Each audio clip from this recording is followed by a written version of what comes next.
다음은 조국 의원님 질의해 주시기 바랍니다. 박정근 사령관님 일어나 주시죠. 어제 검찰 특수본 소환 조사 받으셨죠? 그렇습니다. 네. 이제 지금부터 말 정확히 하셔야 됩니다. 아까 박범계 의원이 말하는 데 있어서 언론 보도에는 한 번 윤석열 대통령이 전화를 했다고 했지만 박범계 의원의 질문에 한 번 더 윤석열 당시 대통령이 총 2번 전화했다고 답하셨죠? 그렇습니다. 내용은 말할 수 없다고 하셨죠? 그렇습니다. 그런데 제가 아는 바로는 윤석열 대통령이 총 3번 전화했죠. 답 정확히 하셔야 됩니다. 총 3번 전화하셨죠. 2번입니다. 3번 아닙니까? 세 잘 생각해 번째, 보십시오. 세 번째는 제가 통화하지 않아서 모르겠습니다. 제가 통화한 건 2번입니다. 어제 특수본 출석하실 때 자술서 제출하셨죠. 그렇습니다. 네. 자술서 제출하고 진술을 하는데 검찰 특수본 그 수사 담당 검사가 곽 사령관님에게 질문을 하는데 질문 내용에서 이번 내란 음모와 내란 실행 등등과 관련해서 김용현 중심으로 이것이 이루어진 것처럼 질문했죠. 윤석열이 아니라 김용현 중심으로 이것이 다 진행된 것처럼 질문했죠. 다 곽 사령관님의 답을 묻는 게 아닙니다. 검사가 그렇게 질문했죠. 그렇습니다. 이 점이 매우 중요합니다. 저희 당이 지금 검찰 내부에 설치되어 있는 내란 특별 수사본부에 대해서 매우 의심을 하고 있다고 얘기했는데 저는 국회의원일 뿐만 아니라 과거 민정수석 출신입니다. 어제 곽 사령관한테 질문을 던지는 자들이 검찰 특수본 검사 질문이 윤을 중심으로 묻지 않고 김용현 중심으로 질문을 하면서 김용현이 중심이고 윤석열이 부차적인 것처럼 질문을 곽 사령관한테 했어요. 답은 묻지 않겠습니다. 그 질문한 거 맞죠? 그건 맞습니다. 맞죠? 다음 법사위 등에서 이거 분명히 밝혀야 됩니다.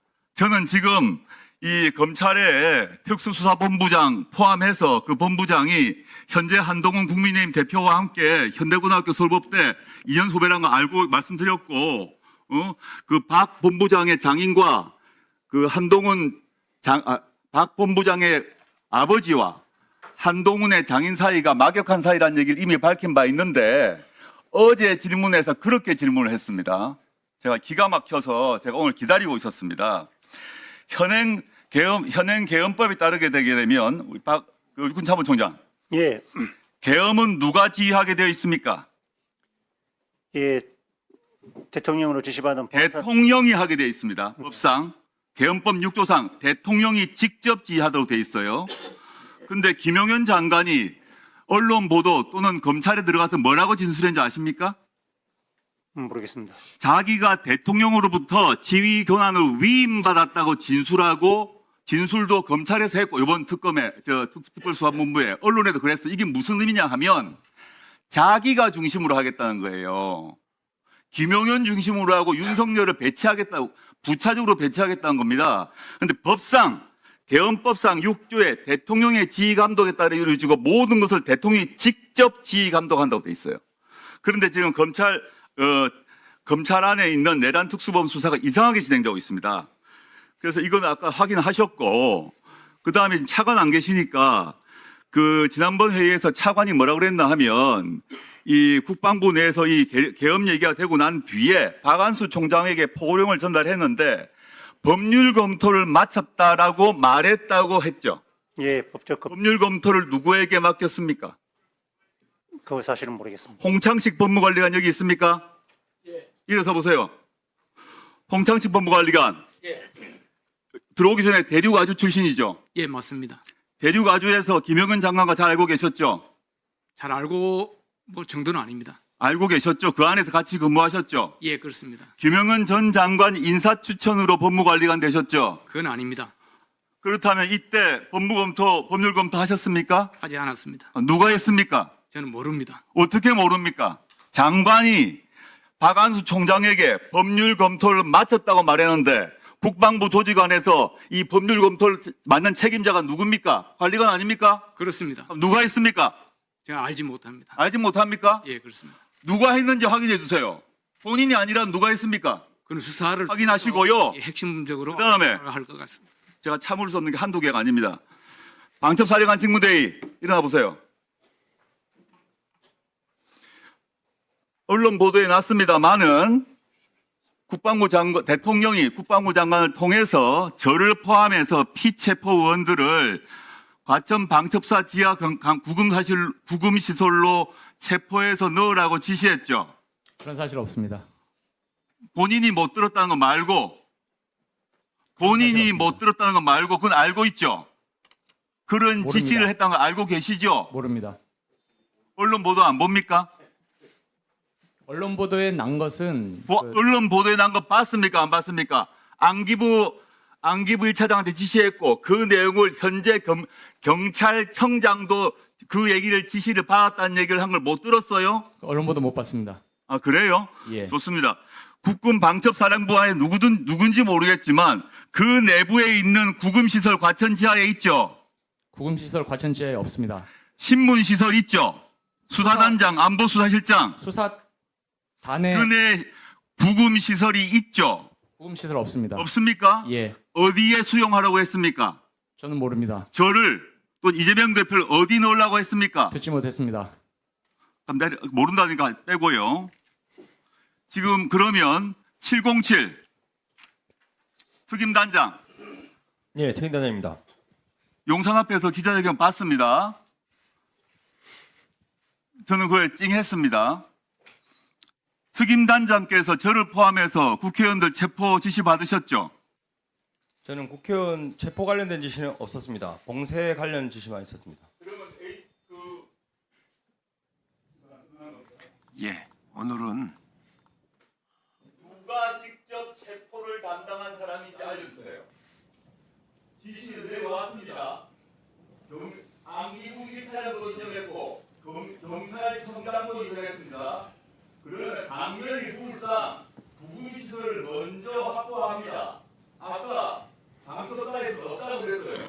신공실일지 어딜지 모르겠는데 들어왔어요. 수갑까지 갖고 왔어요. 어디로 대포합니까? 어디에 넣을 겁니까? 보통 시설을 비움이야. 비움이 돼 있어요. 모르십니까? 의원님, 제가 받은 임무는 건물 봉쇄였고 저희가 평시에 가지고 가는 케이블 타이는 인원 포방용은 맞습니다. 그건 대테러 상황을 말씀드린 거고 저는 봉쇄 상황에서 출입문을 봉쇄하기 위해서 추가적인 절차를 했습니다. 이런 게 아니시라면 체포조가 따로 있었지 않습니까? 그 체포조에게 누구라고 임무를 준 사람이 있어요. 그다음 수순당 그냥 대포할 수가 없어요. 대포하면 방수사제로 넣거나 마천에 넣으라고 했으니까 동국지소에 비웠다는데 동국지소에 단독방 여러 개 빼라고 했다는데 거기 넣으라고 했으니까 이 중에 누가 합니까?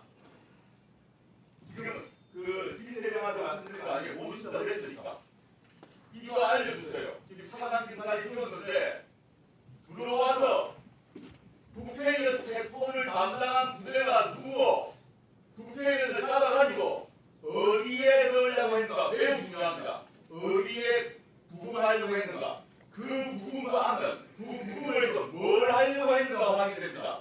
방송사에 안 들어가고 했죠. 아직 확인해 보겠습니다. 조국 의원님 정리해 주시기 바랍니다. 정리 좀 해주시기 바랍니다. 오해하지 묻겠습니다. 네. 하지 마세요. 손 드신 분 그 마이크 좀 드리세요. 직책하고 성명을 말씀해 주시고 답변하시기 바랍니다. 방첩사 수사단장 김대우 준장입니다. 금방 말씀하신 구금시설 관련된 지시와 그 체포와 관련된 지시는 제가 여인영 사령관으로부터 직접 지시를 받았습니다. 받았죠? 네, 관련된 내용은 자세하게 나중에 진술하겠습니다. 구금시설 알려줘야 됩니다. 예, 수방 구금시설 없다 그랬어요. 아닙니다. 처음에 지시받기로는 B1 벙커 안에 구금할 수 있는 시설이 있는지 확인하라고 지시를 했고, 그래서 여인영 사령관이 밑에 있는 이 실장 통해서 직접 수방사에 가서 B1 벙커를 직접 지시를 받고 직무들이 제가 형식적으로 그 안에 시설이 이름 붙여서 감옥이라고 붙어있나 없나 그걸 물었습니까? 구금하려고 했잖아요. 뭐 비완 벙커에 넣으려고 했잖아요. 방첩사 구금 시설은 없습니다. 지금 저하고 말장난합니까? 방첩사를 말씀드린 겁니다. 그리고 저는 앉으세요. 하나하나 다시 물을 테니까 지금 답 정확히 하셨어요. 그리고 진실을 말씀하셨어요. 하나하나 봅시다. 네.